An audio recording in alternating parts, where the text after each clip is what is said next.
Hello friends, I know आप लोग काफ़ी नाराज़ होंगे कि टाइम से एपिसोड नहीं आ पा रहे हैं। एक्चुअली रिलीज़ ही नहीं हो रहे हैं तो मैं क्या करूं।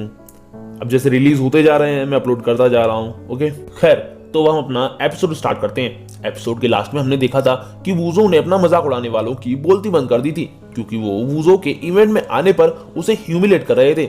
जिसके बाद हम इवेंट में आई लेडीज को देखते हैं जो कि एक से बढ़कर एक खूबसूरत होती हैं।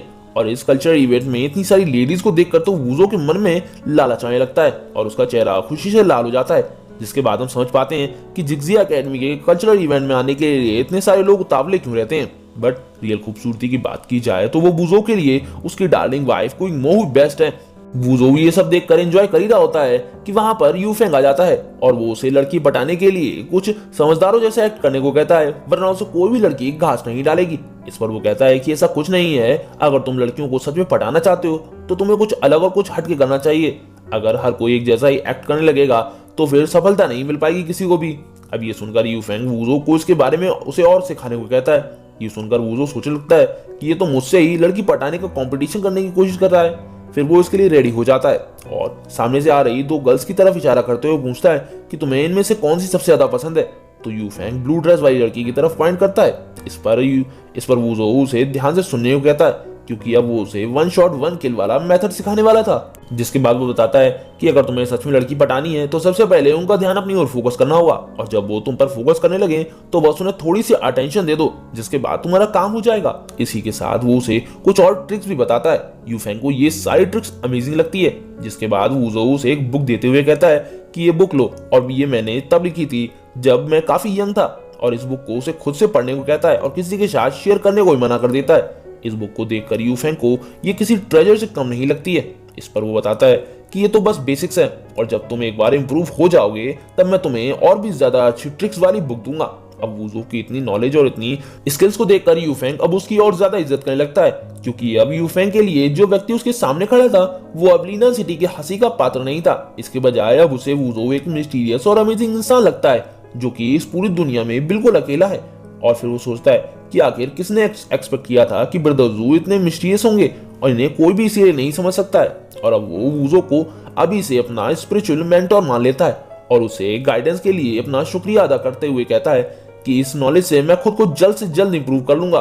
और अब वो खुरापाती स्माइल के साथ वहां से अपनी नॉलेज को आजमाने के लिए जाने लगता है और वूजो भी पीछे से उसको गो गो गो बोलता है और उसे जाते देखकर सोचता है कि इस गधे को मुझसे मुकाबला करने के लिए काफी सारा एक्सपीरियंस चाहिए होगा। तभी वो नोटिस करता है कि एक तरफ कोई शाइन कर रहा है और वो कोई और नहीं उसकी वाइफ कोई मोह होती है।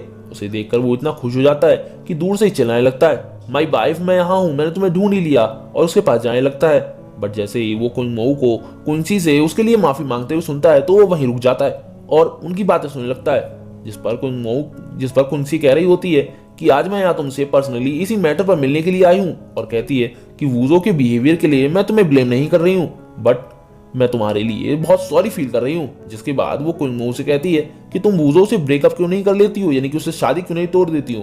तभी वो कहती है कि ये मेरा नहीं मेरे पेरेंट्स का डिसीजन है और मैं उनकी बात नहीं टाल सकती हूँ क्योंकि क्वीन क्लैन जू क्लैन का रेडी है, इसीलिए मैं उसे नहीं छोड़ सकती हूँ। और उसे सच में ऐसा लग रहा होता है कि वूजो एक बुरा आदमी नहीं है। जिसके बाद क्वीन मो कहती है कि सीरियसली मुझे बिलीव नहीं हो रहा है कि वो ऐसा भी कुछ करेगा। इन दोनों की ये कन्वर्सेशन सुनकर वूजो सोचता है कि वाकई सभी लोगों को ये लगता है कि मैंने ही क्वींसी को हैरेस किया था, जबकि ऐसा कुछ भी नहीं था क्योंकि जब उसने टाइम ट्रेवल किया था तो उसके बाद उसे क्लियरली याद आ चुका था कि वो लिन क्वींसी थी जिसने इन सब की शुरुआत की थी, उसी ने वूजो को हैरेस किया था। जिससे हमें पता चलता है कि हमारा वूजो पहले इतना भी बुरा नहीं था जितना कि लोग उसे मानते हैं। ये सब तो क्वींसी की प्लानिंग थी और अब उसे लिन क्वींसी पर बहुत गुस्सा आता है और वो अब लिन क्वींसी के अगले प्लान को समझने की कोशिश करने लगता है। तभी वहां पर कुछ लेडीज आ जाती हैं और वो उसे टैलेंटेड कहते हुए आज रात इवेंट के लिए एक पोएम लिखने को कहती हैं क्योंकि वो पोएम्स लिखने में काफी टैलेंटेड थी। बट क्वीन मो आज के लिए पोएम लिखने के लिए मना कर देती है क्योंकि वो अभी बस सिर्फ आराम से बैठना चाहती थी। इस पर एक लड़की कहती है कि तुम लिखना नहीं चाहती हो या तुम्हें आता ही नहीं है, जैसा कि हम लोगों के साथ भी होता है, लोग सुनाना शुरू कर देते हैं, है ना। और वो सभी कोई मोह का मजाक उड़ाते हुए कहने लगती हैं कि ये तो अल्कोहल और मून जैसे सिंपल टॉपिक्स पर भी पोएम नहीं लिख सकती है, लगता है इसका टैलेंट फेक है, हमने इसे कभी पोएम लिखते हुए नहीं देखा है, लगता है इसकी पूरी रेपुटेशन इसकी क्वीन फैमिली ने खुद से बनाई है और इसे कुछ भी नहीं आता है, इसीलिए क्वीन क्लैन ने इसकी शादी वूजो जैसे कचरे के ढेर से करा दी। और वो उसे काफी सारा उल्टा सीधा सुनाने लगती हैं, जिससे कुंग मो की कंडीशन ऐसी हो गई थी कि मानो उसके आसपास के सारे जहरीले सांप उसे उसके नंगे बदन को काट रहे हों और वो चाहकर भी कुछ नहीं कर पा रही है। अब ये सब सुनकर कुंग सी गुस्से से खड़ी हो जाती है और उन लोगों को चुप कराते हुए ये बकवास बंद करने को कहती है। इस पर कुंग मो उसे शांत करते हुए कहती है कि तुम्हें इन पर ध्यान नहीं देना चाहिए, ये लोग जो बोल रहे हैं इन्हें बोलने दो। बट इधर इनकी ये बातें सुनकर वूजो को खुद पर और इन लोगों पर बहुत गुस्सा आता है, क्योंकि वो जानता था कि कहीं ना कहीं उसकी वजह से ही उसकी वाइफ कुंग मो को ह्यूमिलेट किया जा रहा है। इसीलिए अब वो इसका रिवेंज लेने का डिसाइड कर लेता है। तभी हम देखते हैं कि वूजो की तरफ यूफेंग भागता हुआ आता है और उसकी स्ट्रेटेजी के सक्सेसफुल होने का बताता है, क्योंकि उसकी स्ट्रेटेजी की हेल्प से उसने एक लड़की के साथ डेट फिक्स कर ली थी। बट वो देखता है कि वूजो एक पेपर पर कुछ लिख रहा होता है, तो वो इसके बारे में पूछता है। इस पर वो उसे बस देखने को कहता है और लिखने के बाद वो उस पेपर का पेपर प्लेन बना लेता है। तो यूफेंग पूछता है कि तुम आखिर कर क्या रहे हो, जिस पर वूजो कहता है कि कुछ बिचेस का झुंड मुझे परेशान कर रहा है और मैं उसे सबक सिखाने वाला हूँ। ये कहते हुए वो उस पेपर प्लेन को लोगों की तरफ फेंक देता है। ये देखकर यूफेंग हैरान हो जाता है कि वूजो ने बिना इंटरनल फोर्स का यूज किए ही इसे चुपचाप उड़ा दिया, जो कि कोई नोटिस भी नहीं कर सकता है। इसीलिए उसे ये वूजो की कोई नई स्किल लगती है। उसने कभी पेपर प्लेन जो नहीं देखा होता तो पता होता, और वो पेपर प्लेन सीधे कोई मो की टेबल पर जा गिरता है। ये देखकर यूफेंग सोचता है कि इसमें तो बिल्कुल भी स्पीड नहीं है। तो वहीं टेबल पर पेपर प्लेन को देखकर एक लड़की लपक कर उसे उठा लेती है, क्योंकि उसे ये लगता है कि कुंग मो ने अपनी पोयम को इस पेपर में लिखकर इसे फोल्ड कर दिया है, क्योंकि वो अपनी खराब पोयम की वजह से ह्यूमिलेट नहीं होना चाहती थी। और वो उस पेपर प्लेन को ओपन करने लगती है। उस पेपर को देखकर कुंग मो सोचती है कि ये पेपर अचानक टेबल पर कहां से आ गया। तो वहीं क्विंसी सोचती है कि इसने ये कब लिख लिया। तभी हम देखते हैं कि जो लड़कियां पोयम को पढ़ रही थी उनके अचानक से पसीने छूटने लगते हैं। इस पर दूसरी लड़की उससे पोयम लेकर पढ़ने लगती है और उसमें एक बेहतरीन सी पोयम लिखी होती है और यहाँ पर हमें वो पोयम भी सुनाई जाती है। बट वो पोयम काफी बड़ी है और सिंगिंग में मेरी वॉइस अच्छी भी नहीं है, इसलिए मैंने इस पोयम को पूरा का पूरा डिस्क्रिप्शन में इंग्लिश और हिंदी दोनों वर्जन में मेंशन कर दिया है। जो भी इस पोयम को चेक करना या पढ़ना चाहे वो इजीली रीड कर सकता है। जिसके बाद हम देखते हैं कि उस पोयम को पढ़ने के बाद वो सभी लड़कियां पूरी तरह से शॉक हो जाती हैं, क्योंकि उस पोयम की हेल्प से वो हजारों मील दूर होने के बावजूद भी मून की सुंदरता को अच्छी तरीके से समझ और महसूस कर सकते थे। इस पर एक लड़की कहती है कि ये पोयम कोई मो ने लिखी है और वो उससे सेटिस्फाई नहीं है।